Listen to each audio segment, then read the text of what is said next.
Apakah skrip video yang paling simple yang you boleh buat kan untuk semua video-video konten yang kalau you rasa macam tak ada idea lah, so boleh follow skrip ni.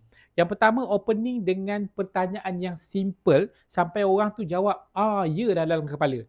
Contohlah, kita jual produk kurus, kita boleh tanya, anda nak tak kurus dalam masa 2-3 minggu tanpa perlu bersenam sangat? Jadi orang tu akan jawab, oh ya, betul dalam kepala kan. Yang kedua, kenalkan diri you siapa.